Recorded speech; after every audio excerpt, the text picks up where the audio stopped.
कैसे विष्णु जी ने मधु और कैटब को मारा। आप लोग मुझे वरदान दो कि मैं आप लोगों को मार सकूं। मधु और कैटब तो फंस गए अपने जाल में, लेकिन हम क्यों उनसे वरदान मांगे। उन्होंने विष्णु जी को बोला कि आप मांगो हमसे वरदान। अनुजा वाणी। हेलो एवरीवन, आज की जो स्टोरी है उसमें मैं आपको बताऊंगी कि कैसे विष्णु जी ने मधु और कैटब को मारा।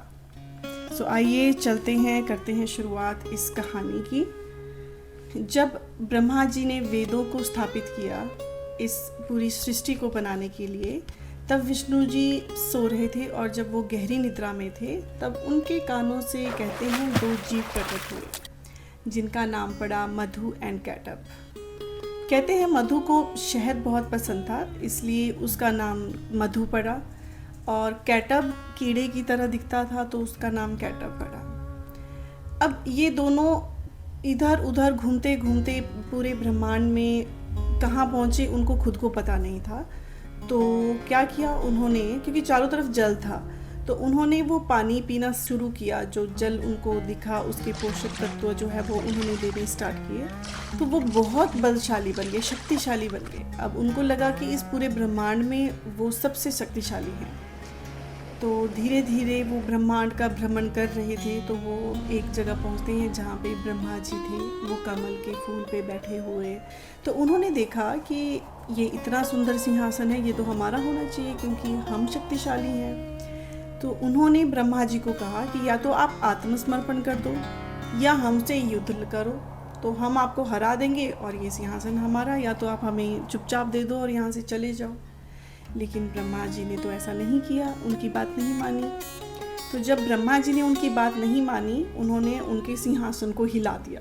तो जब हिलाया तो ब्रह्मा जी के हाथों से वेद गिर गए और उन्होंने क्या किया, वो वेद लिए और वो जाके छुपा दिए। अब वो वेद छुपा लिए उन्होंने, तो ब्रह्मा जी तो डर गए कि अब मैं सृष्टि को कैसे स्थापित करूँगा, मेरे वेद इन्होंने छुपा लिया। अब उनको विष्णु जी की मदद की ज़रूरत थी, क्योंकि वो मधु एंड कैटब विष्णु जी के अंश थे, उनके अंश से बने हुए थे। उस समय विष्णु जी निद्रा में थे, तो वो चाहते थे कि वो उनको बताएं कि आप इस चीज़ का सल्यूशन हमें बताइए। तो फिर पहले उनको निद्रा माता के पास जाना पड़ा कि हे माता, विष्णु जी को अपनी इस निद्रा अवस्था से मुक्त करो। अब जब वो निद्रा माता ने विष्णु जी को जगा दिया, विष्णु जी ने जब जागे तो उन्होंने ब्रह्मा जी की सिचुएशन को समझा। समझने के बाद उन्होंने युद्ध स्टार्ट कर दिया मधु एंड कैटब के साथ। लेकिन अब विष्णु जी अकेले युद्ध लड़ रहे थे। मधु और कैटब क्या कर रहे थे कि जब मधु लड़ाई कर रहा था तो कैटब थोड़ा रेस्ट कर रहा था, जब कैटब लड़ाई कर रहा था तो मधु रेस्ट कर रहा था। तो वो दोनों को हराना विष्णु जी के लिए भी बहुत मुश्किल हो गया और ये युद्ध बहुत टाइम तक चला। अब बहुत टाइम अगर मैं आपको बताऊं, जो हम कहते हैं कि कितने टाइम तक चला, तो वो था 5000 साल। तो 5000 साल तक विष्णु जी युद्ध करते रहे मधु एंड कैटब के साथ उनको हराने के लिए। बट एंड में उनको पता चला कि मैं इनको शायद अपनी ताकत से नहीं हरा पाऊँगा, क्योंकि ये दो हैं और मैं अकेला हूँ। तो मुझे कुछ चालाकी करनी पड़ेगी, पॉलिटिक्स खेलनी पड़ेगी, या मुझे ट्रिक यूज़ करना पड़ेगा, जो विष्णु जी जिसमें माहिर हैं। तो उन्होंने क्या किया, उन्होंने अपना गदा नीचे रखा और उन्होंने मधु एंड कैटब को बोला कि आप बहुत शक्तिशाली हैं, मैं आपकी लड़ाई से बहुत इम्प्रेस हूँ, तो बताओ आपको जो भी वरदान मांगना है मांगो, मैं आपको वो वरदान दूंगा। अब मधु एंड कैटब थोड़ा देर के लिए तो हैरान हुए कि हार विष्णु जी रहे हैं और शक्तिशाली तो हम हुए, फिर हम क्यों उनसे वरदान मांगे।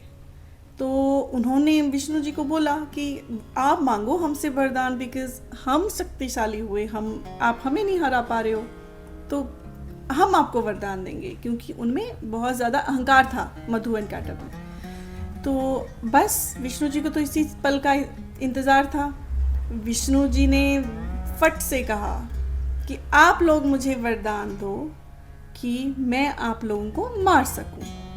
बस मधु और कैटब तो फंस गए अपने जाल में। लेकिन मधु एंड कैटब ने देखा कि चारों तरफ जल है, तो उन्होंने उसके तुरंत बाद ही बोला कि ठीक है, अब वचन तो दे चुके थे कि आपको वो वरदान मिलेगा। तो उन्होंने कहा कि ठीक है, आप हमें मार सकते हो, लेकिन आप हमें जल पे नहीं मार सकते। चारों तरफ जल ही था। तो उस समय विष्णु जी ने अपने शरीर को बहुत बड़ा किया और उनको अपनी थाइस पे लेके उन्होंने उनका संहार किया, उनको मारा था वहाँ पे। तो जब उनको मारा तो उनके मांस से उन्होंने ब्रह्मा जी को बोला कि इससे तुम इस धरती की स्थापना करो। धरती मतलब मिट्टी। धरती तो उन्होंने थोड़ा बना भी ली थी, बट मिट्टी जो है वो बना, इसीलिए धरती माँ को हम मदिनी भी कहते हैं और मिट्टी को क्या कहते हैं, मेद कहते हैं इसी चीज़ की वजह से ये सब नेम पड़े थे, राइट।